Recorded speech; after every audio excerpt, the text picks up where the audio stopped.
Okay, we're back, ladies and gentlemen. Welcome back to Finding Wendy, my journey, our journey to wellness. And I have a very, very special guest today. I am so pleased to welcome New York Times best-selling author Jen Stevens, who wrote the book Fast, Feast, Repeat. So the guru god of intermittent fasting. She's all over the internet, all over everything, all over podcasts. Let's hear from you today, Jen. Please introduce yourself and who you are, what you're doing, and just go for it. Well, that's really funny. You said I was all over the place because that's just been the story of my life. From the time I could walk, I was all over the place. And so now I'm all over the place with intermittent fasting. So for anybody who has not found me yet, I'm really a teacher. I'm a school teacher. I'm now retired from school teaching, but I taught school for 28 years. And so I'm trying to deliver content, which is what I do now. It's just different content. And like you and so many people who are watching and listening to your podcast, I struggled with my weight for a long time. You know, you may look at me today or look at anything that I've put out in the world since, I guess I first started putting things out into the world, I guess in 2015 when I started my first Facebook group. But if you look at the stuff I put out into the world, I just look like I'm at a healthy weight and like I've never had a weight problem. But I was someone who yo-yoed and struggled and tried everything until when 2014 rolled around, I found myself at 210 pounds. And I am 5'5", so that put me in the obese category. And, you know, I had to do something. And so my journey of weight loss and weight maintenance has been a story of intermittent fasting. And so I just started telling people about it, right? I started telling people that I knew because they're like, how'd you do it? You just lost a lot of weight. And then I started helping my friends do it. And then it just, you know, snowballed from there. And then I ended up with the Facebook group that grew and grew, and then another Facebook group. And then I wrote a book because people who were joining the Facebook group wanted to know how to get started. And so I wrote my first book and started podcasting in 2017. Yes, 2017 is when I started podcasting. And then I had a second podcast in 2018. And so it's just kind of grown really organically from just wanting to share with the people that I knew to unexpectedly really sharing with the world. And so here I am. I'm a school teacher, like I said. I've done it. I've lost the weight. I've kept it off. And I have devoured all of the content. Luckily, devouring content does not break fast. And so my job is just to disseminate the best information about intermittent fasting and help people learn to view it as a lifestyle and live it as a lifestyle. And that's the key, the lifestyle, because as you and I both have experienced so many diets. So, you know, calories in, calories out. Go to the gym. Do this, do that diet. Do Jenny Craig, do Weight Watchers, do all of these diets. And they all work, but if you start practicing them, you start regaining the weight you lost. Plus the fact there's so much metrics that you have to keep track of. I was getting sick and tired of, yet again, looking at an app or writing down how many calories, how much fat, how much protein, how much carbohydrates, looking and reading all the packages and whatever. And if you just want to do a little show and tell and start with your books and just show your books and say your books for people that are listening. So what was your first book that you wrote? Well, my first book was this little one here, although this is the second edition. So if you have a copy of the first edition, it doesn't have the white banner at the top. The picture goes all the way to the top. But this is the second edition of the book that started it all. And that's called, for our listeners, Delay, Don't Deny, Living an Intermittent Fasting Lifestyle. Yeah, I forgot some people are going to be listening, not watching. Yes, a lot of people listen. Yeah. Delay, Don't Deny, Living an Intermittent Fasting Lifestyle. And I wrote this one, as I mentioned earlier, I had a Facebook group that kept growing and growing and growing. And we had a pinned post. Have you ever been in a Facebook group where they have a pinned post and they're like, read the pinned post first? Pinned post? pinned, Pinned, a A pinned pinned post. post. You Yeah. pin it to the top. Yeah. And so when people join the group, you direct them to the post that you have pinned at the top that like lets you know what the group's about. And this is before the days of like people answering questions to join groups. Like people just they just put in a request. That was it. It was before you had rules. I mean, this is like 2015, 2016, early Facebook group days. So people would just wander in off the Facebook street and we would say, okay, go read the pinned post. And it got longer and longer and longer. The more we knew, what we recommended, it was all in that post. And people would be like, well, how do I get started? And we're like, well, read the pinned post and then ask questions. But they kept getting longer and longer. And they're like, well, what book should I read? And we're like, well, you could read The Obesity Code. Dr. Jason Fung was out by this point, but he doesn't really talk about, time restricted eating or the eating window approach. And we also have different recommendations about, what you have during the fast than he does. So, keep this in mind. So eventually it just got to the point where I, as the teacher, said, there isn't a resource for people that has everything that I want them to know. So I've just got to create it myself. And that is why I wrote my first book. And I just put it out there. I self-published it. And that was the beginning of Delay Don't Deny. And again, then, the first edition, you can still find the first edition, but right now I want people to start with the second edition because it's been updated. I just updated it in August of 2024. So it has updated information about the clean fast and updated success stories. And that's the one I would have you start with. But that book kept growing, word of mouth. I just talked about it in my Facebook groups and talked about it in my podcast. But the most powerful part about it is that people told their friends, right? Just like when I started, my friends wanted to know what I was doing to finally lose the weight. And I lost 80 pounds and I've kept it off. But people wanted to know how I did that because they had seen me yo-yoing for a long time. And they had seen me trying the crazy diets over and over again. And they're like, wait a minute, Jen's crazy diet seems to have worked this time. What is it? And so other people started sharing Delay Don't Deny, and it just started growing and growing and growing. And then the podcasts helped it grow. My podcast, Intermittent Fasting Stories, that I started in 2018, brought more and more people in through the stories. And so I said, as time went on, there were some things about the original Delay Don't Deny that needed to be updated. And so I thought about getting Delay Don't Deny traditionally published. Yeah. I also had some book pirating going on. So that's what led me to my second book. What do you mean book pirating? What is that? Oh, there was a whole thing that went on in with Amazon in 2018. Suddenly the paperback of Delay Don't Deny stopped selling. And like in a week, one copy would sell. Long story short, someone had pirated the book. There was like a pirated version that was being sold through the buy box. You may not even recognize this as an Amazon shopper. When you go to Amazon and you look for a book or anything, you just go to the listing for the book and you click buy now or add to cart.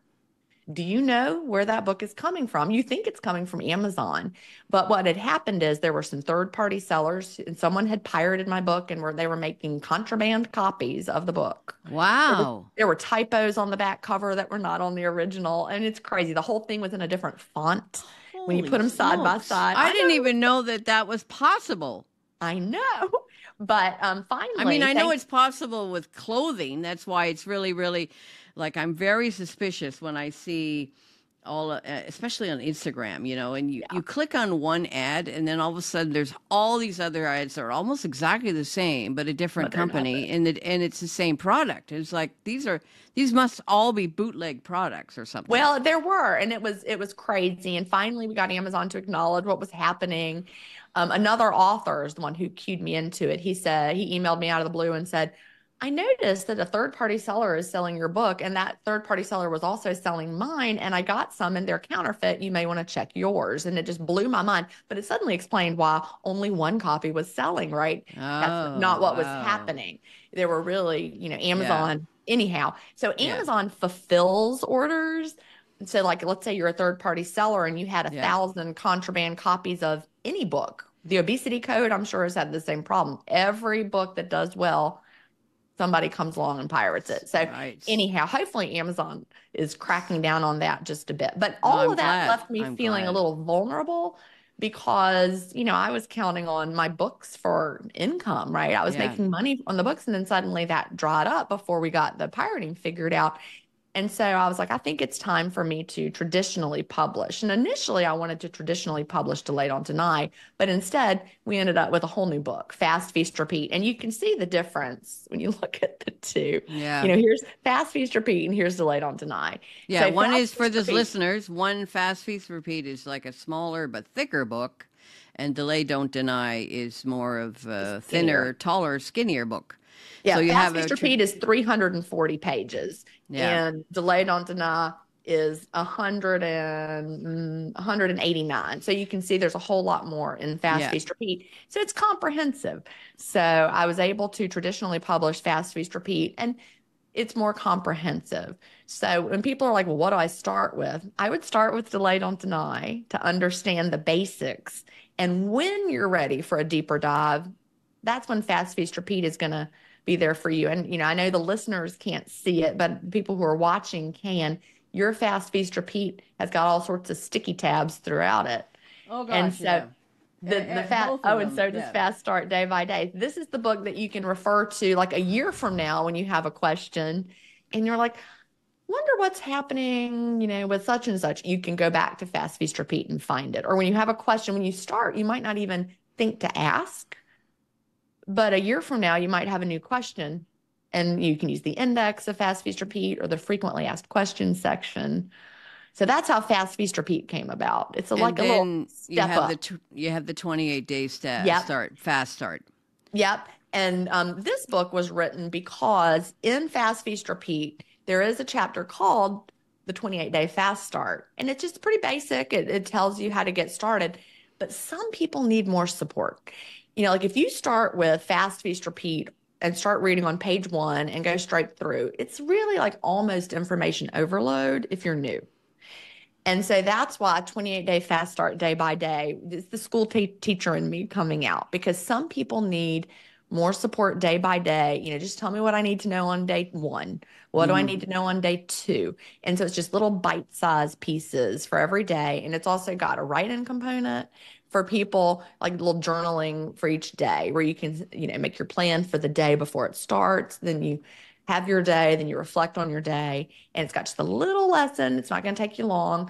And then also some inspiration from past intermittent fasters. So really it's just, the whole journey of, intermittent fasting from start to finish. There are resources to support you every step along the way. So when I started and got introduced to intermittent fasting, I started with Dr. Jason Fung's book, Right. The Obesity Code. Uh-huh. And it blew my mind. It was quite the read, but I have dyslexia, so I listen to Audible and I look at the words at the same time.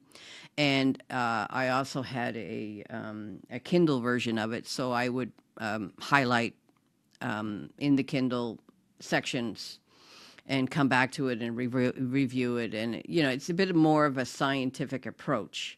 And so my first few weeks of practicing intermittent fasting was with Dr. Jason Fung's fellow Torontonian. I'm here in Toronto, so is Dr. Jason Fung approach. And then, and I actually did the 24-hour one day with the one small meal, and then the next day was 3 meals. I think there's a certain terminology. So there's all sorts of different ways that you can practice intermittent fasting. And I did the 24-hour start, which was way too difficult for me. For the beginning. Yeah. For the beginning, because it was really at hour 20, between hour 20 and 24, I was literally feeling sick to my stomach. It was just really, really hard. And so after, and I can't remember how I got introduced to your book. I think I know how. Was it Fred? Fred. Yes. Yeah, I thought it was Fred. So, I remember it was Fred. Fred is someone, for everybody who doesn't know, Fred is somebody that he's actually been on Intermittent Fasting Stories, and he was a moderator back in the day when I was on Facebook. I'm not on Facebook anymore, but he was one of my moderators in my Facebook groups, and he is part of my community now. So we love Fred. Yeah, so through Fred, Mhm. actually, I discovered. I'm so glad you reminded me because I don't know. I can't remember how this all goes because I've been doing this Yeah. since a few months now, and Right.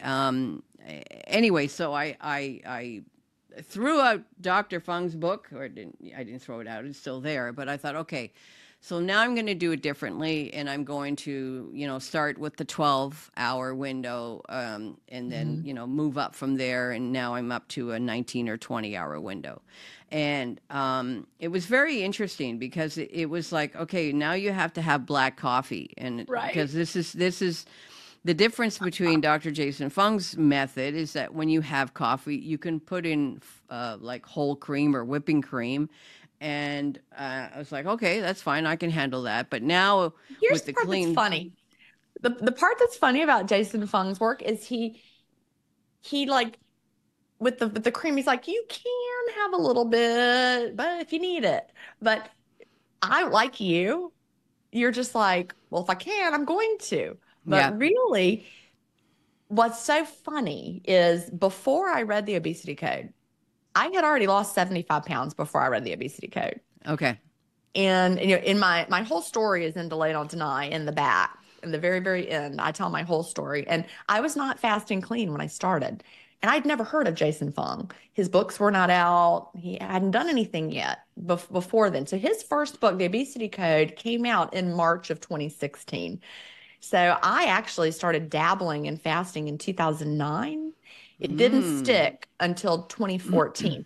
But you remember, there were not a lot of resources out there about it, right? no, And which is one reason why I wrote my first book, because the resources were scant. And every single thing that you read about fasting until the obesity code, until that book came out, every book, video, anything, blog post about intermittent fasting said intermittent fasting works because you're eating fewer calories. The short period of time allows you to eat fewer calories. which we Even know is all, wrong. well, we know there's a lot more to it than that now. Maybe you are eating fewer calories, but there's so much more that goes on than just, how many calories you're eating with your metabolism and what hormones are Autophagy. all of that stuff, right? So when I was fasting, I was not fasting clean when I lost my first 75 pounds. But the interesting part is I had started regaining the weight. So basically, I was putting stevia in my coffee. I might have a little latte in there. And I thought I was fasting because it was, just a little latte. What could that matter? It didn't matter so much. And, there was this whole train of thought that 50 calories or less it was fine. Or, I was having diet sodas. I was chewing gum nonstop. And so I was highly motivated because I had been obese. So I was white knuckling it every day until my eating window. And I had started to gain weight a little bit. I was regaining the weight, which, of course, if you dieted before, you always do regain the weight. So I wasn't surprised, but intermittent fasting was turning out the same way as everything else. So then the obesity code came out in 2016, and I read it. I was so excited to read it and finally understood the flaws with calories in, calories out. That was the first time I'd ever heard anyone talk about insulin. And what's so funny is Jason Fung convinced me to fast clean, even though he wasn't. We came up with the terminology clean fasting in 2017 in my Facebook group. Ah, okay, okay. That's I'm the where it first comes person. from. I invented Okay. the phrase clean fast. I made that up in 2017. But it was after reading the obesity code that I learned about the cephalic phase insulin response. And the thing about the cephalic phase insulin response is it's not just sweetness that's going to cause it, but that delicious cream that you're putting in there too. Brains know that cream is going to have you're going to have an insulin response from cream as well. So, that part never made sense why you would say don't have, the sweet taste, but a little bit of cream. When you really understand the insulin response, you're not going to want cream either because we have a very strong insulin response to dairy, believe it or not. And also, when I was continuing to research in 2017 for my second book, Feast Without Fear, it's probably one you've never heard me talk about. But in that one, I learned we even have an insulin response to protein. Like some protein sources, you have a higher insulin response to those protein sources than even to carbohydrates. So an insulin response is not just a sweetness or carbohydrates, but it happens, to dairy and all sorts of things. So anyway, when I read the obesity code and understood the cephalic phase insulin response and that was linked to sweetness or food flavors, think about it. Your brain understands food is coming in. You taste a diet soda. Your brain says, we know what sweetness is. It comes with a glucose load. So it primes your body for this glucose load by releasing a little pulse of insulin from your pancreas. That's the cephalic phase or brain-based insulin response. Well, if we're trying to keep insulin low, which I learned from Jason Fung, it's so important to keep insulin low, you wouldn't want to do that. Nope. You wouldn't want to have an insulin response. You want to keep it to a bitter flavor profile, which does not stimulate an insulin response. And so black coffee, plain tea, those are bitter flavor profiles. And we don't have an insulin response to those bitter flavor profiles. But dairy, you will. And are there any other foods or drinks that our bitter response do not affect your pancreas? Have you discovered any? The thing is that, things that can taste bitter but still have digestive responses. So we really just want to stick to black coffee, plain tea, plain water, plain sparkling water. You see, I'm drinking my unflavored San Pellegrino right now because even, the fruity flavors, our Jason Fung introduced me to the cephalic phase insulin response, but then he's like, oh, put a little lemon in your water. Oh, have this herbal tea that is flavored with fruit flavors. And I'm like, that doesn't make any sense because your brain is going to perceive the fruit flavors the same way it perceives the diet soda. It's a sweet food flavor. So your brain doesn't understand the difference between, herbal apple cinnamon tea that has 0 calories and someone is actually eating apples. So you don't want to have those fruit flavors either. So in the work that Jason Fung and Megan Ramos have put out, Megan Ramos had a book about fasting in women, and they're now using the terminology clean fast as well. But they're like, you can fast clean, and that might be better. And then they use the words fasting training wheels. And I'm just going to tell everybody, you don't need fasting training wheels because the fact that you think it's going to be easier to have the cream, you got your little training wheels, that's actually making it harder. Because once I read the obesity code and realized about the cephalic phase insulin response, non-negotiable for me became I'm going to protect my fast if I'm going to do it. And so I started with black coffee. It was hard. I didn't want to, but I did. Black coffee. I don't like tea, so that's easy. But I dropped all those herbal teas with the fruity sweet. I used to drink pomegranate tea, all of that. I stopped it. I stopped with the water enhancers. I was drinking Zevia soda. I stopped with all of that. I got rid of the gum. Yeah. And the amazing thing was I no longer had to white knuckle it. No. And that's the thing when I started with the black coffee, because I started with the lattes like you did. I get it. Talked about it. I made a big effort of making sure that my coffee was the best coffee I could possibly make. So I grind the beans, fresh beans, Italian beans, with every cup of coffee, and use my espresso machine to make it. And it's actually quite smooth. It's not bitter. It's a very smooth coffee that doesn't, it almost tastes like there's milk in it because it's so smooth and not bitter. So I'm okay with drinking 2-3 cups of this coffee every morning until my window opens at 2:00, which it's now open, and I have my fruit and yogurt beside me here. But the interesting thing about Dr. Jason Fung's book that I found very, very helpful is the emphasis on highly processed foods and junk food. Yeah. And the whole discussion about chemical sweeteners. So stevia, sweet and low, because let's face it, North Americans drink an awful lot of diet soda, diet pop, diet Coke. My nephew drinks so much diet Coke. And it's just really, really hard when people are well, I'm drinking Diet Coke, so I don't have to worry about the calories. And I'm like, wrong. You have to Exactly. worry because it's your pancreas or your brain is getting this signal saying, oh, there's a sweet liquid in my body. And I'm just going to tell my pancreas to wake up and put some more insulin into my body. Right. And it just, when I have the conversation with people, especially who are really addicted to Mm-hmm. diet products, and they always have to have like Diet Coke or diet root beer or whatever, diet this and diet that. I think the most important thing, and I also learned that from Dr. Huberman's podcast when he was interviewing some neuroscientist about chemicals, that some chemicals, like most of the chemicals from stevia and sweet and low, your brain doesn't know what it is. It just Right. stores it into fat because it doesn't know how to process. Mhm. And that's why I switched when I do have a creamy coffee in the afternoon, my window's open, I put in sugar. I put in Right. real sugar Mm-hmm. because your Mm-hmm. brain knows what sugar is, whereas your Yeah, brain doesn't know what sweet and low and stevia and all that kind of stuff is. and I think it causes a lot of metabolic confusion because your body is supposed to be sensing nutrients coming in, and Right. then you got this artificial stuff coming in, and your body's like, "What is all that?" What is And your all body that? knows it's wrong, but it doesn't understand why. So, yeah, a Yeah. lot of And problems. And so, if diet sodas were helpful, we would have seen people getting slimmer over time, but that's not what we've seen. no, no. And it's just, always the hamburger french fry with a diet soda, and Right, it's like, right. so I'm balancing it out, so it's not 1,000 calories, it's 900 calories or whatever, but it's just it's like getting the calorie or diabetic brain out of your brain. Mhm. Yeah.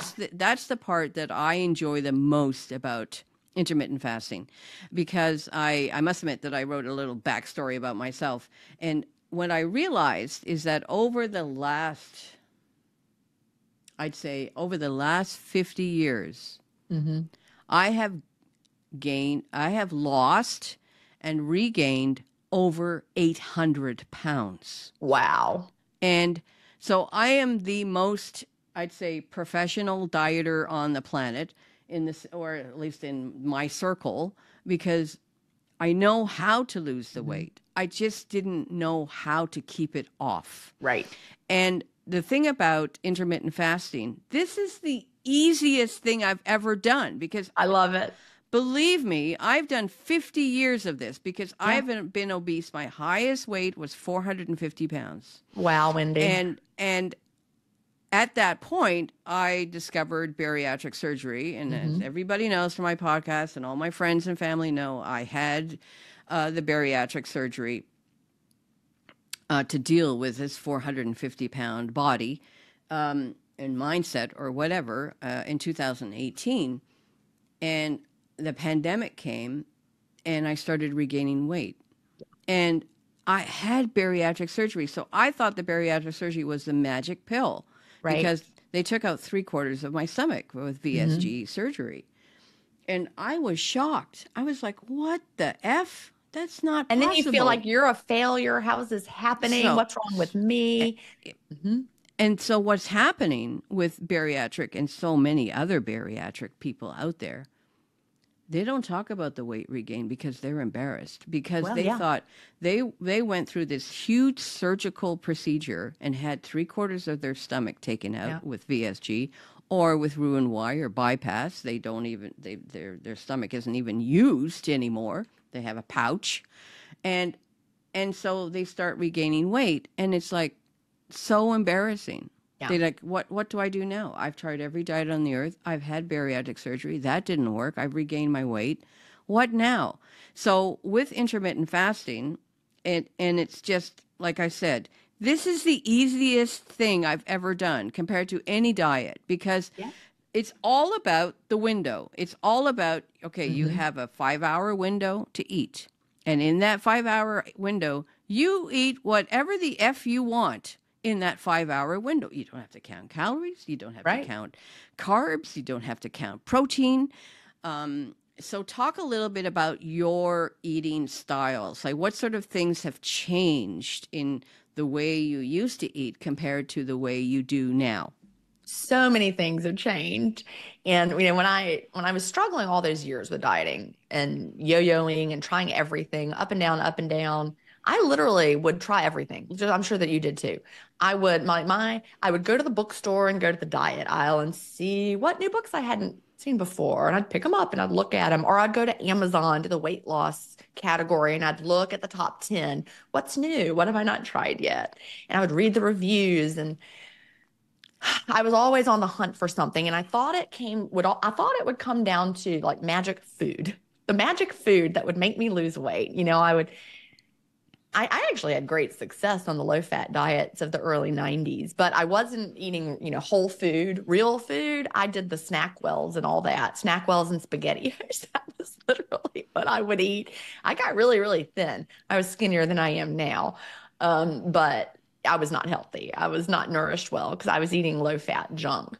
But I never tried that again, which is interesting. But over the years from the 90s on, I would try, this diet or that diet. And I would always come back to low carb, like Atkins had such a big pull for me because we were doing Atkins did you try Atkins? I'm sure you probably Oh did yeah. Oh God. over the years. I We bought did. multiple My whole copies of the family. Atkins books. My mom and my sister and I did Atkins when I was in high school still. So Yeah. I was like 16 or 17. I weighed 250 pounds, and we actually named this bread Derb, and it was a special kind of product that was kind of similar to bread, but it was from the Dr. Atkins Ew. recipe book. And the thing about the Dr. Atkins diet is I got really, really sick on that Yeah. diet.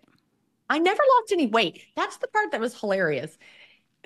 I liked any diet that told me I could eat as much as I want of whatever it was. That was, low fat. I never wanted to try that again, I guess, even though it worked beautifully. I didn't want to eat snack wells and spaghettios again, whatever. Um, but with Atkins, I would immediately lose like 4 pounds. Now I understand why. I Sorry, would that's my lose, dog it's barking. all right. You could get a cat in here in any moment, but I would lose 4 pounds. Now I understand that was depleted glycogen, right? When we have glycogen from the carbs that we eat stored in our liver and stored in our muscles, it comes along with water weight. So I would lose those 4 pounds of water weight, and I would be highly motivated at the beginning.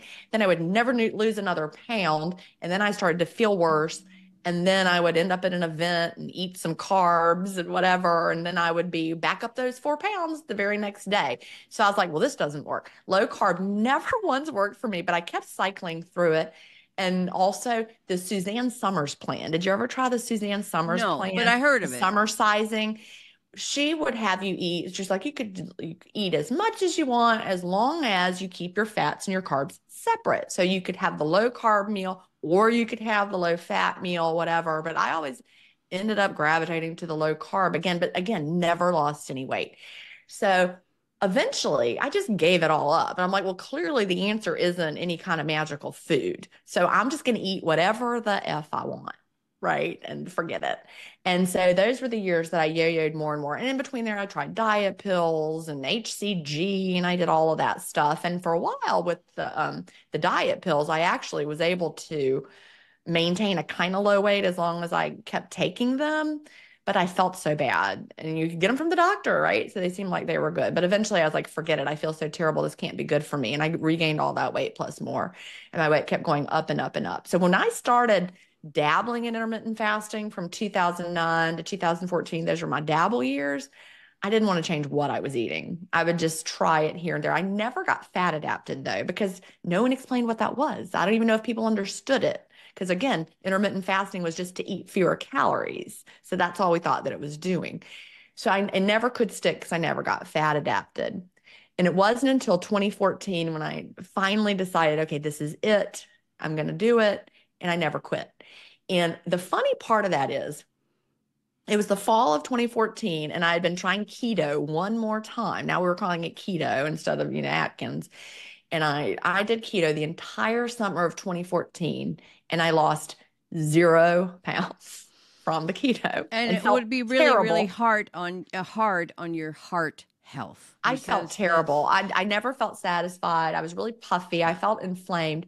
yeah. And so then But here's the thing though, it was when people were talking about ketones, and there was a ketone breath meter called ketonics. You had to plug it into the wall. It wasn't battery operated. You plugged it in and let it do something, and you blew into it. So I was blowing heavy ketones from doing the keto diet. But the problem is all the ketones my body was making was from the fat I was eating, right? So Mm. I was in deep ketosis and burning all the fat I was eating. And it was enough so I didn't lose any weight. And, I would change my macros up.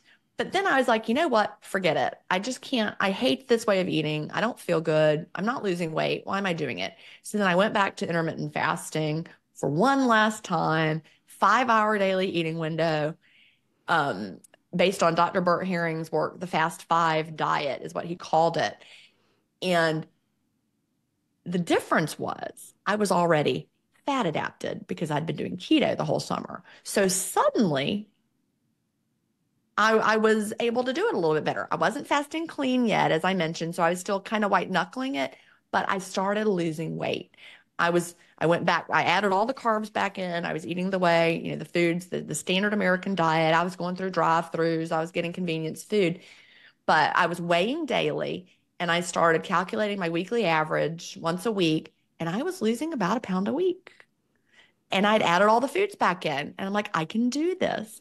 So I did that um, until spring was coming, spring of 2015, and I wanted to get down to my goal weight faster. And at that point, I was in some Facebook groups. One of them was Dr. Burt Herring's Facebook group. And someone in that book or in that group mentioned a book called The Science of Skinny. And I'm like, hadn't read that. So I got that book, The Science of Skinny, and she talked about processed foods. That was before we had the terminology ultra processed, because I don't think that terminology had really been like invented yet. And so we were just saying processed foods, but she was like, eat real foods.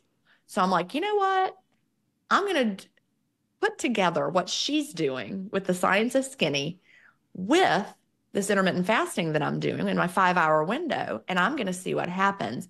My weight loss picked up. I was losing about 2 pounds a week Yeah. eating real food. And again, this was 2015, so I was younger. It was prior to menopause, whatever. I'd revved up my metabolism through all the years of I don't care anymore. So I was doing fine, but I got down to my goal weight eating real food. Again, though, I was still on the diet mentality at that point, and it was 2015. So I started eating all the foods again. But I never forgot what I learned about processed foods, which we now call ultra processed foods. Then when I read the obesity code in 2016, what's so funny is Jason Fung is so well known in the low carb and the keto community. But when you read the obesity code, if you just read it through the filter of, not with a preconceived notion that Jason Fung equals low carb, if you just read the obesity code, it's real food is what it is. It's Mm-hmm. eat real food. Eat real food. Yeah. Eat real food, add some intermittent fasting, eat real food. And so that just kind of, when I read that in 2016, that kind of reinforced to me that the more real food we eat, the better. And so over time, I just added more real food. In 2017, when I wrote the book, Feast Without Fear, by that point, I had Facebook groups, and people were like, it was like the diet wars. If you know anything about 2017, that was when intermittent fasting plus keto was really taking off. And people would come in and they're like, if you're not eating keto, you're wasting your time. And I'd be like, well, I don't eat keto. I eat carbs. I have potatoes. I eat, whatever.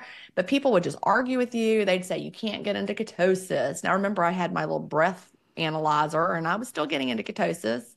I could measure it. During my fast, I was getting into ketosis, and then I was having like a burger or whatever in my window. So I knew that your body I didn't understand what was going on at that point. But I was like, we gotta really just solve the diet wars once and for all. So I started researching, and that led me to the blue zones. This was 2017, the work on the blue zones, and then also the gut microbiome. People were just starting to talk about the gut microbiome then.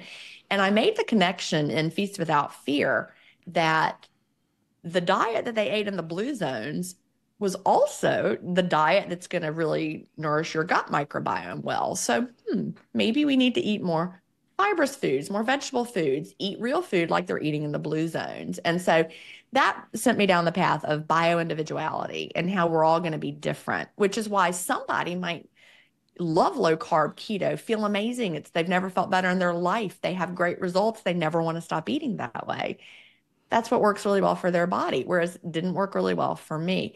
So ever since then, I've really been on the journey of figuring out what makes me feel my best. I've realized too much fat is inflammatory for my body. I went through something called the Zoe testing, which is Tim Spector. He's a gut researcher out of the UK who now works on personalized nutrition through all sorts of different testing. They test your gut, they test your blood sugar response, they test how your body clears fat. My body doesn't clear fat well. That's what Zoe showed me through this testing. I'm like, well, now it makes sense why I did so well on those low fat diets, even though I was eating junk. My body does better with less fat. And so I can understand, if I want to be less puffy, maybe I don't use as much butter and cream. That doesn't mean I'm never going to have butter and cream. I have it all the time, but I just need to be a little more mindful. And Understanding myself. Yeah, Mhm. and mindfulness, that's the key word. Right.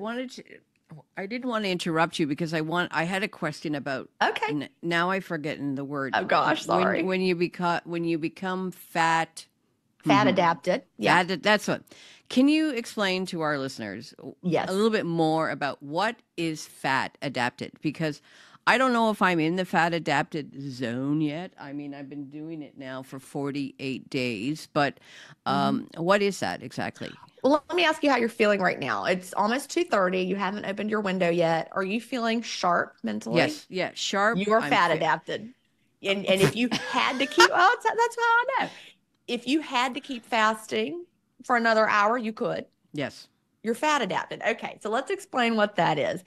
Basically, we are all born metabolically flexible. The day we're born, metabolically flexible, our bodies are designed to shift fuel sources depending on what's available. Think about, 1,000 years ago when there wasn't a grocery store you could go to and you had to go out and like kill it yourself or find it, right?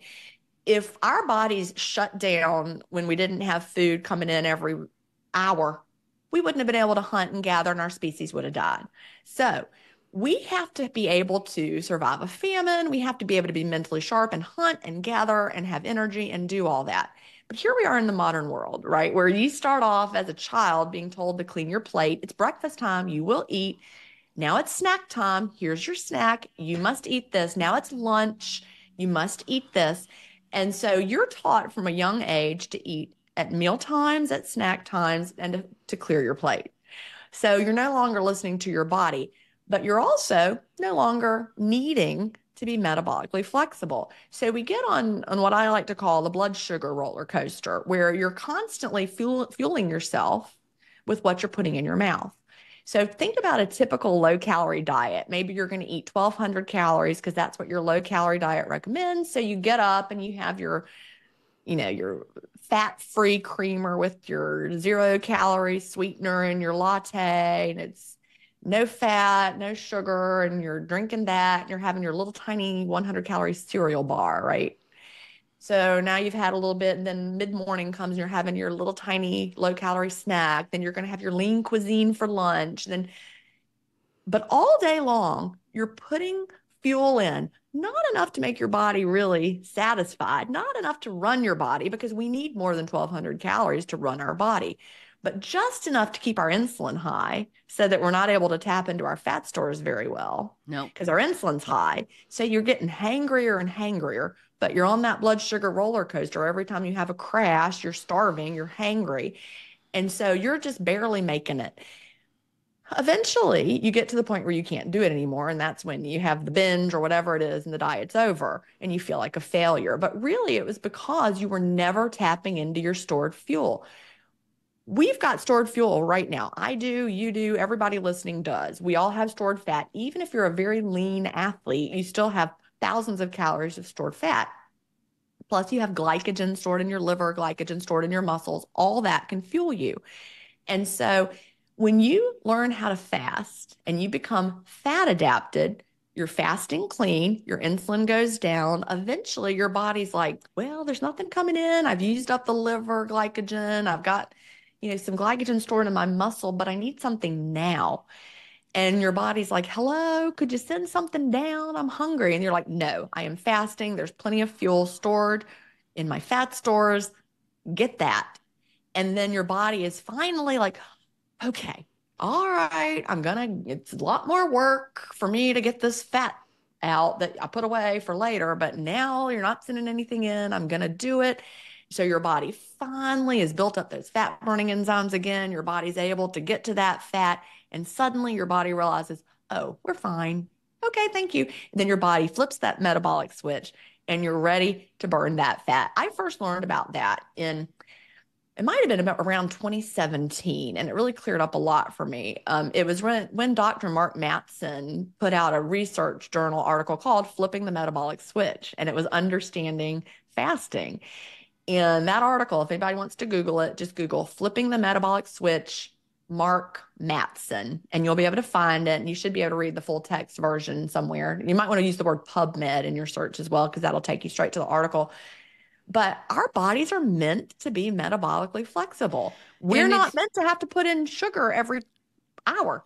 And it's, again, there's several external environmental things that are affecting us. Right. And the biggest driving machine, because I experienced it when I came back to Toronto after being away for 20 years and living in Amsterdam in a more whole food environment, is the amount of commercials about junk food, about highly processed food. And in every sense of the word, you are constantly being reminded.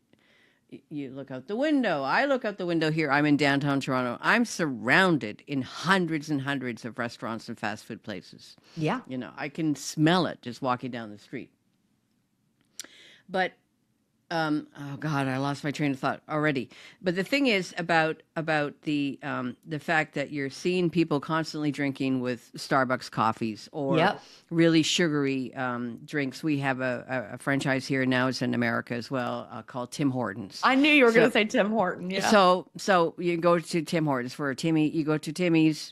They're called Timmy's. Timbits. And you get some Timbits, you get some donuts, or you get a double or whatever. Yep. Double means 2 creams, 2 sugars. But you're constantly seeing people drinking a lot of sugary drinks. And now what's really, really popular, there's a very large Asian community here in Toronto. They're all drinking this bubble tea stuff. And that's packed with sugar. And then you have this matcha tea thing, and that's all, again, lots of sugar stuff. And this is why everybody has fatty liver, and we're getting it in our teenagers now. Our kids are coming with fatty liver. Yeah. Because it all gets into your liver, and then it becomes, converted to fat. Yeah. And then that gives you, when your liver is packed with fat, you're just really going to be metabolically unhealthy. Well, unfortunately, very sad. My mother died of fatty liver disease. Oh, I'm sorry. She was obese all her life, and it took her life. And that was one of the big red flags for me when I decided to take the leap and do bariatric surgery, because I didn't want to die like my mother died of fatty liver disease. Because her kidneys and liver shut down because of the amount of fat she's been eating all her life. Yep. And what I was going to say, and now I forgot the train of thought once again, is that now I know. The giant multi-trillion-dollar pharmaceutical world and food world, the Kellogg's, the big giant companies, cannot make any money off of fasting. Right. They cannot make a dime off fasting. You watch CNN, every commercial break is about Wegovy. Oh, I know. And so I was so furious and so upset, and I wanted to write an email to our local television channel called CBC, the Canadian Broadcasting System, during the Olympics. Every single commercial was about Ozempic. So while you're watching these really fit athletes in Paris, because I love the Olympics, there's a commercial break, and the commercial break is about Ozempic, reminding you, yes, it's great you're sitting on the couch and you're probably snacking watching these athletes, but you should buy some Wegovy at $1,000 a week to help you lose weight. And so if you're watching TV, if you're watching a movie, everything is always advertising some sort of product. Right. And I'm getting to my point. There is no product that anybody, any company can make money off with fasting. Yeah. So the interesting thing is that I've in my last fasting journey, for example, I talked about it in my last podcast with Allison Pisani. We just reviewed the book Atomic Habits. Great book. He's an intermittent faster, by the way. Did you know that? Yes, I do. Yeah. Yeah. So the thing is that the intermittent fasting world almost seems invisible or secretive. It's like the secret Harry Potter community because people don't talk about it in their day-to-day conversations. It's not something like, oh, I'm doing the Weight Watchers diet, or I'm doing this diet or that diet. Nobody really talks about intermittent fasting. And so I'm always surprised when I talk, because I'm a chatty catty, I talk to random strangers or cashiers, my new physiotherapist for all my neck and back issues. I find out they're doing intermittent fasting, but it's not something that is shared really. Unless you're an intermittent faster and you're looking into a community like the DDD community that I've joined, that you can talk. I love you to talk about as well. But with Facebook, and then looking up all of these, because I looked up all of these bariatric Facebook groups, but I didn't really discover very much with the connection between bariatric and intermittent fasting, and that's how I discovered Allison. But can you explain a little bit more about your experience of how the intermittent fasting is blowing up, and it's just like a huge, huge secretive community, because it's not really, nobody can make any money off of it. So well, that's what's so funny. And people try, they're like selling fasting bars or fasting supplements or fasting whatever. And I would like to tell everybody, if you needed to buy something for fasting, I would create it and I would sell it to you and I would make millions of dollars because I have a large platform. The fact that I have not made a fasting product to sell you means that you don't need one. So do not buy anybody's fasting product. It is a scam. Buy her book, but don't buy any product. You can get the book. If you've got a library card, you can get the ebook for free through your library. Yeah. If you have Audible, you can get the books on Audible for your credits. So you don't have to spend a dime to do intermittent fasting, but there is no product that you need. So, people always will come in the community. They're like, I saw this, it's fasting electrolytes. And I'm like, just regular, like I'm drinking my San Pellegrino mineral water. You don't need to spend a lot of money on stuff, or my fasting, whatever. You don't need all that. Fasting is free. So ignore all the push to sell you things. You don't need it, I promise. Not only is fasting free, but you're going to buy fewer things. You don't need the cream. You don't need the creamer. You don't need the whatever. Just eat food in your window. That's it. And as far as why people don't know about it, I think people are afraid to maybe say it because they think that it's weird. But I'm going to tell you, I've been in the fasting world since 2014. Well, really 2009 when I started reading about it, but it was weird. Good 10 years. It was weird back then. It was weird back then, I will tell you. It was weird in 2009. It was weird in 2014 and 2015. Here's when it stopped being weird, 2016. Because 2016 is the year that the Nobel Prize in Medicine came out for the research on autophagy. I love that word. It's such a great word. Autophagy. It is. I love it. Autophagy. It's a musical word. That's why I like it. It is a great word. But suddenly, people are like, wait a minute. It's not just because you're eating fewer calories. Oh, we're having autophagy? What's that? And then the obesity code came out that same year. And then people are like, oh, what? Insulin? You're keeping your insulin down? Oh, it's more than calories in, calories out. And that's when the shift kind of started. And then, Dr. Mark Mattson had a paper. I've already mentioned his Flipping the Metabolic Switch paper. But then at the very end of 2019, I believe it was December 26th of 2019, he had a journal article come out in the New England Journal of Medicine about intermittent fasting. And he made the circuit of all the morning talk shows. And it was so cool. Right after that moment, we had people joining our Facebook groups, which I no longer have, so nobody look for them. We don't have them anymore. But people had to answer the questions, why do you want to do intermittent fasting?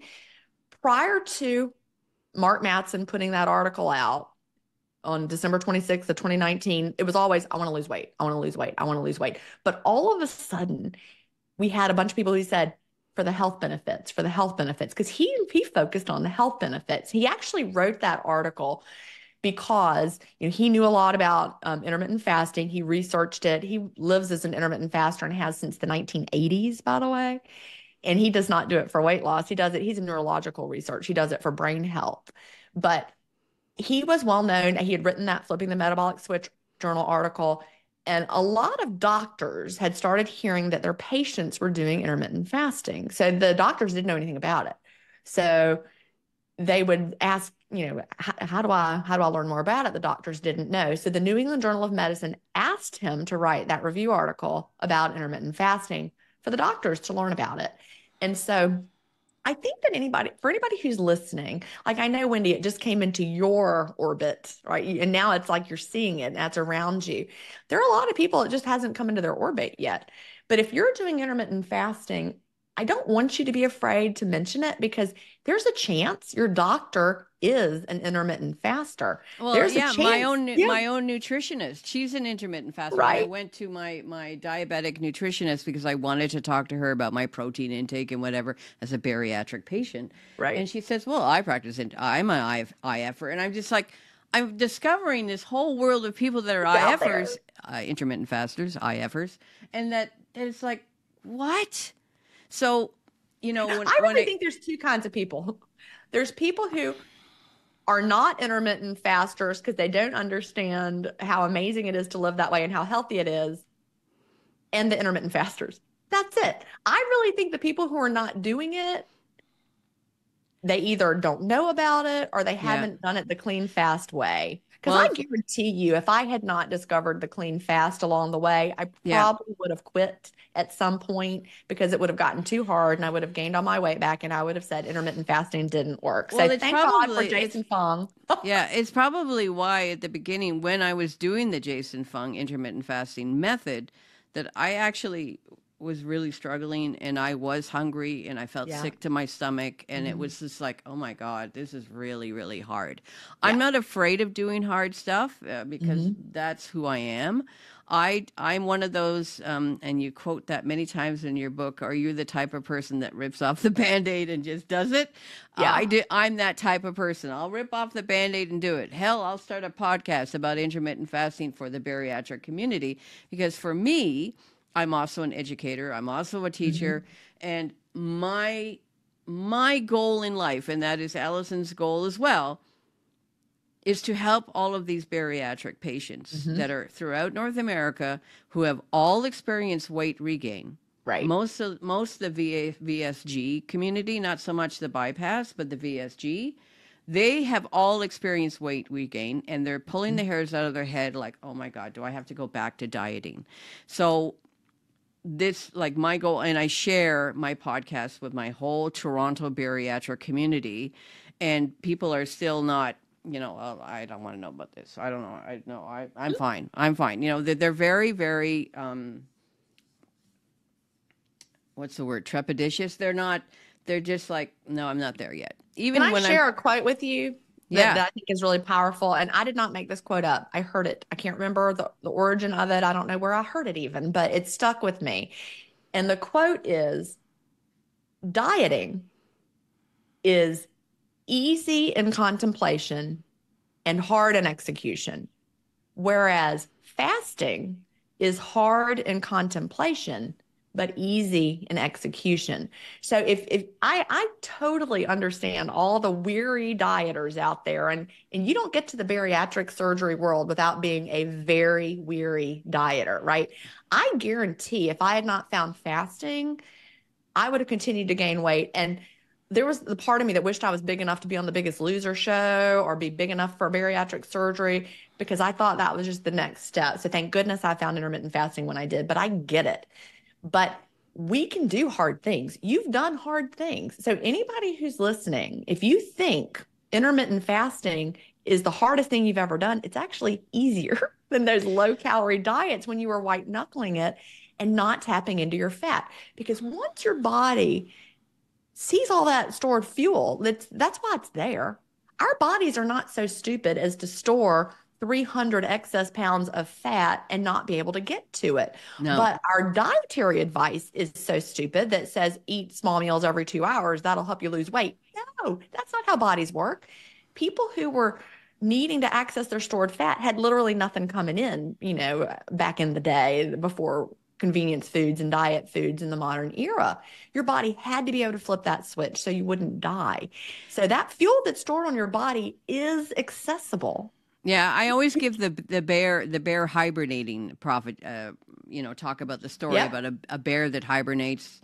He eats the whole summer, and then he goes into hibernation, and he's alive and is fine and breathing and working, but he's burning the fat that's stored. Right. That's why it's there. It's right there. Now, the thing I was going to mention is that talking about mainstream, because we hear about things through mainstream television, like talk shows, Oprah. We discovered all of Oprah's and followed along with all of Oprah's weight struggles. We did. And then she got to the point where she owned part of Weight Watchers, and then she dropped Weight Watchers like a stone when she discovered how easy it was to just keep on taking Ozempic. Ugh.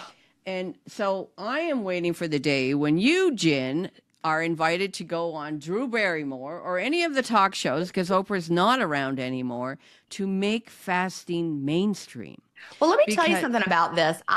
This is interesting. I was at a dinner in New York in March of this year, 2024, and I was a couple of seats away from someone whose name you would recognize, who is a weight loss correspondent for one of the main morning shows. I'm just going to say it like that because I don't want you to know who it was. And I was talking about intermittent fasting with her, and she said, we don't really like to do weight loss segments anymore because that's kind of out of vogue. And so that made me really sad because they can only do health segments now. So, if we would have to talk about intermittent fasting as a health approach, because apparently you're not supposed to, whatever. We're not going to talk about weight loss on those shows anymore. And that made me sad.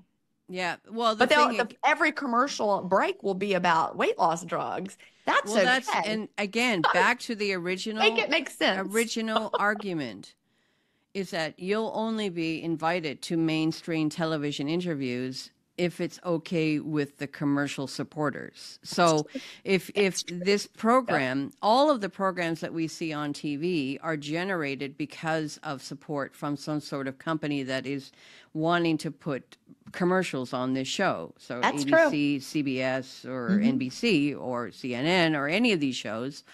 Look how many Wegovy commercials there are on CNN now. Maybe that's actually why they don't put weight loss on there anymore, and she couldn't tell me that. Yeah, but that's it's probably actually why. Yeah. So that's why. The mainstream the mainstream people, like the baby boomers, like me, we're the only ones that have cable, really. The young people don't have cable. They do everything with streaming. Yeah, they do everything with streaming. How old are you, by the way? I'm 55. Okay, so I say 55 and younger. It's all streaming or YouTube, but it's not cable. Because I watch cable, I watch CNN, I watch ABC or whatever, but the cable television programs are supported very much like with commercials. Like look at the Super Bowl. The Super Bowl, they're selling 2-minute commercials for over $10 or $12 million per minute. Wow. And then so that's how they're making their big money. And I'm losing my thread here. But well, you're right. That's why it's not going to be on the mainstream. It's not mainstream. It's not going to be. And if you're a book reader or you happen to be in an office and you're talking at the water cooler talk and you're talking about, I practice intermittent fasting, that's not happening either. It's not. So I think it is. And I think it's happening quietly. And it's like people got real interested in my life after I lost the weight and they could see that I was keeping it off. They'd seen me lose weight before. They'd never seen me keep it off. So suddenly I lost the weight and I was keeping it off and I was healthier and I had more energy. And then people are like, what are you doing? And that's when the conversation begins, when they can see the change in you. And do you remember that commercial? Did y'all have that in Canada? Was it Fabergé Organics, what it was like? And then it was a shampoo And then you're like, and then she told two friends, and then she told two friends. Do you remember that one?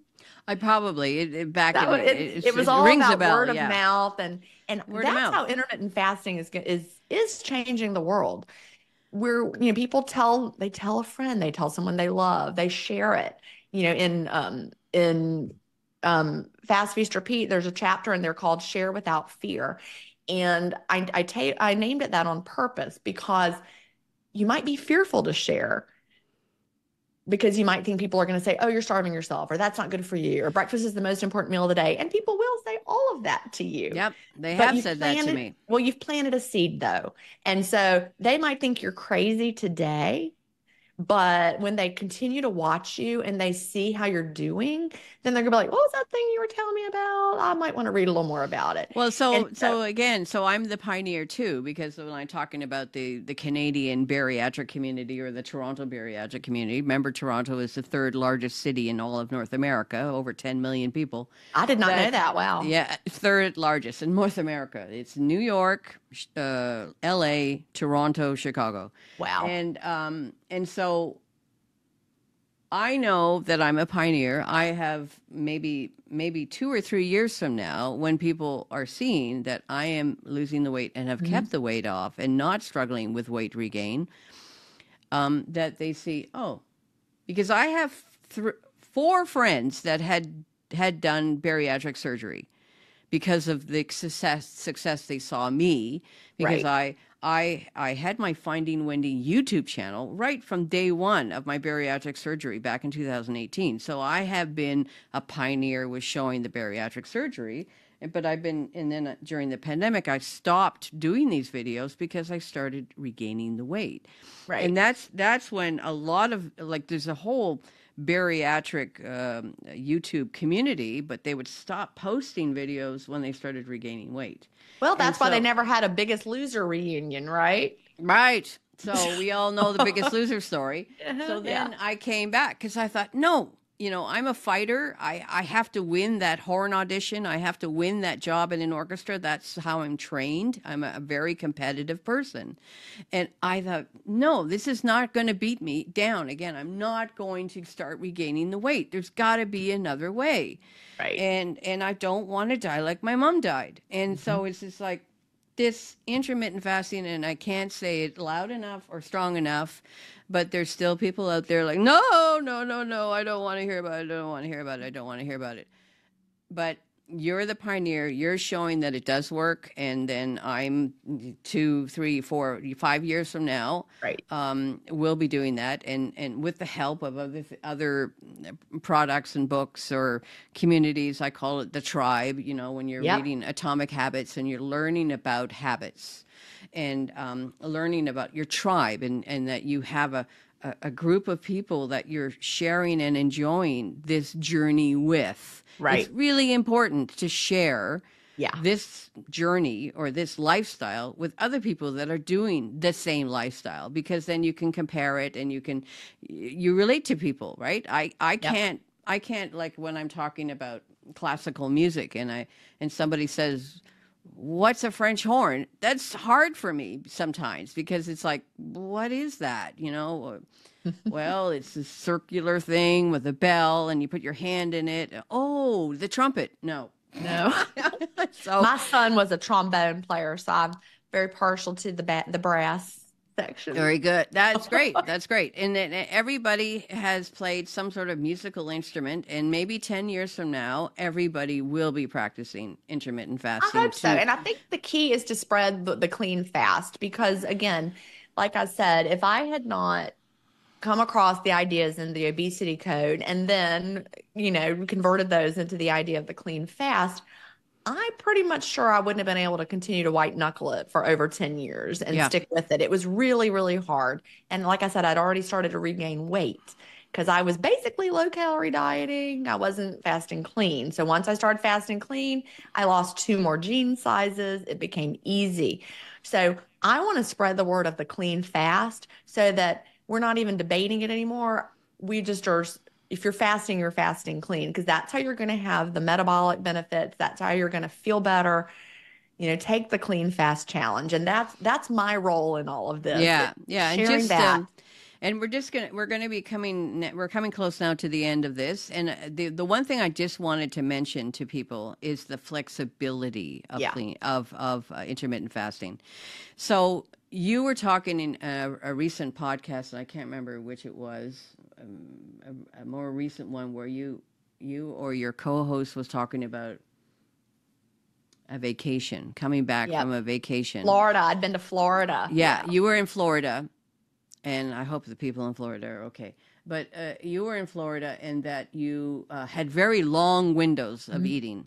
And when you came back from Florida, it was this morning. When you came back from Florida, you had to really get back into that smaller eating window. Yeah. And can you talk a little bit about that just quickly? Because Yep. what the thing is that life gets in the way. Like right now, I have a friend visiting from Mexico, and my eating windows have been longer since he's here because we end up getting dinner quite late and finishing That's what quite happened late. to me. Yeah. Even if I waited until 2 to open my window, like I might open at 2 at home, but I close by 7 on a normal day. 2 to 7 is a great window for me. Today it's going to be later because it's 3 now and I haven't eaten yet. So I'll open at some point. But in Florida, even if I waited until 2 to open and had a little something, by the time we went out to dinner and had dinners like 9, 10 o'clock, because things were just later. And so there was nothing for my window to stretch to be 8 hours. And I was also eating restaurant food every day. I traveled. I was there for 8 nights plus, the travel days. There was a total of 9 days of traveling and, eating out. I basically ate out for 9 days. And so I definitely refilled my liver glycogen and, you don't lose metabolic flexibility, but I was definitely not shifting into ketosis during the day ever. I never had the good mental clarity. I was like taking naps on the pool chair. And then when I got home, I had to get through that liver glycogen again so that I could feel my best. It took a few days and I didn't do anything dramatic. Like I didn't fast for a long period of time. I just got right back to my normal routine of my daily 5-hour window. And I was a little lethargic and draggy. But after a few days, back to my normal routine, bam, I felt like myself again. And I didn't beat myself up. I didn't feel guilty. I didn't have to do diet penance or anything like that. I was just like, man, next time I go to Florida for a week, I'm going to try to open it later because that just made me, I just don't like feeling that way. And so that's why I know I'll be an intermittent faster for the rest of my life. Because did I enjoy being a little more relaxed? Yes, but also no. Really, in hindsight, I didn't feel my best. So, well, and that again, to say I am going to be an intermittent faster for the rest of my life. Yeah. It's something that we didn't say when we were doing the diets. I am going to be in Weight Watchers the rest of my life. I am going to do Atkins the rest of my life. And these people that are now going to be doing Ozempic or Wegovy the rest of their life, that it's so new. You don't know what. Yeah, I really have a feeling. Do you remember Fin and how that turned out? I do listen to Aubrey Gordon's podcast, who talks about all of the diets and all of the horrible, horrible things that happen to you when you follow this diet or that diet. But there's nothing horrible about intermittent fasting that will affect you. And, and what I was going to say, and to end this, and I think I could talk to you forever, Jen. I know. It's just like the both of us are like blah, blah, blah, blah, blah. Blabber addicts here, verbal diarrhea, whatever you want to call it. The really interesting and really easy part is that if you do fall off the wagon, say you're on vacation, say you have a friend coming over, whatever, all you do the next morning is just say, I'm not going to have anything to eat until I'm fasting. I'm fasting. You don't have to have a special ingredients in your house in the cupboard, or I have to have low fat this or low fat that, or low sugar this or low sugar that. You just say, windows closed. I can't eat. I'm going to fast until 2 p.m. or 3 p.m. And then I can eat whatever the F I want. And it's so easy. And it's like, and I talk about that with, and Allison mentions that too in the podcast, where she has cravings for something, and then she writes it down on a Post-it, and then she has a wall of Post-it saying, "Oh, I'll have it the next day during my window. I can eat that particular thing I found she wanted." I don't know. Like, let's say it's pumpkin spice season. If you Right. really, really want pumpkin spice ice cream, or you want pumpkin pie, or you want something that you had a craving for at 8 o'clock at night when your fasting window's closed, and then you see a commercial for this delicious whatever on TV, and then you write it down in your journal, write it down on a Post-it note. My next fasting window, I am going to eat that, and you Mm-hmm. can, You and can. that's There, what, that's the delay in action. That the delay, don't deny. yeah, But the funny thing that happens is, and I'm pretty sure Allison probably said this, let me guess, it comes along and you really don't want it. yeah, as well, Yeah, as yeah. well. That's the It's on the that's sticky the note. You're like, I could have that, but I'd really rather have some cottage cheese with frozen cherries. That's my latest thing. I'm on a yeah. kick for that. Ah, cool, cool. Yeah, It's so good. well, Yeah. it's been so great talking to you. We winged this, ladies and gentlemen. Yeah, we did. There's no script, there's no nothing, but the two of us are so professional Talky. talkers, so to Yep. speak, that it's possible to do. But We did it. I really hope that for all of you listeners who have never ever heard anything about intermittent fasting or thought, what the heck is Wendy talking about now? But it's just, yeah, check it out. That's all I can Yep. say. It's just go with an open mind and Mhm. rip off the Band-Aid and just try it. And again, you can just try just simple thing like stop eating at 7 p.m. after you've had dinner. Close Don't that eat window. anything more. Yep. Close that window, shut it, close it down. Do not have a glass of wine with some chips or whatever. Just close the window at 7 o'clock and don't eat again till the next morning at 7 Yeah. o'clock. Then you fasted for 12 hours during Yeah. your sleep. And if you have an issue with eating while you're watching TV, watch TV in a different place, maybe Mhm. not particularly on your couch, or just don't watch TV at night, but only watch your program during your dinner time or something like that. And so to change up that habit, because I remember, oh God, I remember talking to, I don't know who I talked to about, but the association with feeling endorphins. Right. You feel safe when you're on the couch watching TV. If you had some sort of traumatic issue growing up as a kid, you always felt safe when you were sitting and watching TV. And that association with eating and sitting, it gives you endorphins and makes you feel good. So Mhm. finding another way to get those endorphins instead of sitting and watching TV, until you can sit and watch TV while you become a longtime intermittent faster, and that you don't eat while you're watching TV anymore, because that's the number one thing. And that's what happened to me when I started regaining weight, that I started eating at night Yeah. watching TV. Yep. During the day, I was You could fine. just say, set a personal standard for yourself. I do not eat while I'm watching TV. Just making that one shift. I do not eat while I'm watching TV. And you just follow that rule Yeah, forever. And exactly. then you eat at the table. You do not eat when you're watching TV. And start, rewiring those pathways in your brain. And Right. from the book Atomic Habits, you just keep doing it. This is your new habit. And for anything, you have to start somewhere and you have to change. Like, I don't like to floss my teeth. Guess what? I don't like to do it.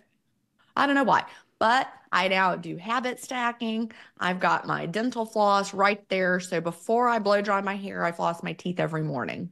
It's just what I do now. And I don't have to talk myself into it. It's just habit stack. I do it. But so you can make new habits around your food as well. Yeah, And it is exactly. never too late to make a change. And that's the thing I really want everyone to understand. We've got people in our community of all ages, but we have had people 70s, 80s who are new to intermittent fasting and starting. We've got a mother-daughter team who are both pretty new right now. And the mother's older and her daughter introduced her to it. Now they're doing it together. They read Delayed on Tonight together out Yeah. loud. And Wow. they're doing it together and they're both in the community. And so it's never too late And No. you don't want to feel alone. And that's why, we have our community. You can listen to my podcasts, intermittent fasting stories will let you know that you are not alone. Yeah. I've recorded 440 something episodes now. Wow. And in every one of them, there's something about that story that you will connect with. Mm-hmm. And you'll also take something away from the guest, and know that you're not alone. You're not the only weirdo doing intermittent fasting. And hey, it's not even weird. And, scientists and doctors, once they learn about it, they start doing it. And once they start doing it, they don't stop doing it. So, yeah, interesting. Very interesting. Well, it's been great talking to you, Jen. well, thank you. And thank you so much for coming today on the Finding Wendy podcast. And I'm hoping that a lot of listeners will enjoy this, and we'll be sharing it everywhere and anywhere and everybody's platforms. And that there's probably something there that you'll recognize in yourself, and you'll think, Yep. well, yeah, actually, why can't I do this? You And can. that's exactly right. So anyways, thanks again. And we'll see who the next guest will be, but I think it's exciting. I'm excited about, and you're excited, and you're really excited in sharing it with the community. And again, I'm not making any money doing this. I'm just doing Right. it because I'm passionate about sharing. Like, as a musician, I share great pieces of music with people. And I say, you got to listen to that symphony if you really like this sort of thing. But because health it's so central to and so important yeah. to us now, especially now with, I mean, you have the American election coming up. You have so many people that are so ill and Right. have to sell their houses because they can't afford to go into a hospital. Thank God I live in a country where we have healthcare that is covered by our government. But I can imagine that there are a lot of people out there that don't have a big income and can't afford to do or work on their health. But guess what? You But can. fasting is free. Fasting And so is that's the free, thing. and that's what's so It's great free. about it. You don't Yeah. have to have all these expensive things to do it. And it'll save And, you money because you're and going to it, eat just between whatever your hours that's are, right. 2 and It's 7 or actually whatever. cheaper. It's Yeah. very, very cheap. And And then you will so, not have the health bills, because I haven't been to the doctor for a sick visit since, I guess, 2016. yeah, So, yeah. So there's just so many benefits to intermittent fasting on your yeah. wallet as well, and Yeah. especially in a place like America where they do not have like a proper national healthcare system like they do in most countries around the world. But it's just I don't know. I'm excited. You're excited. I keep on meeting exciting people, part of the Yeah. tribe, and that we eventually, you and I, or especially you, will be on national television, telling the whole world, do intermittent fasting and Yeah. just forget about the rest. Or even just tell 2 people. Once you're Yeah. doing it, just tell 2 people, and the ripple effect and the And we'll grassroots. see what the ripple effect is. Exactly. Yeah. Well, thanks again, and we I'm going to hit the stop record button right now, and then we will see you next time, and I'll be following you on your podcasts, and then maybe I'll see you in the community. we'll see you in the community, and maybe we can meet up again 6 months from now, a year from now, Absolutely. whatever the situation is, or you want to talk about a new book that's going to come out. I'd certainly love to have you back on the podcast, and vice versa. If you want to Thank you. invite me anytime to come to your podcast, I'm here. Thank you. All right. Well, bye-bye for now. Bye.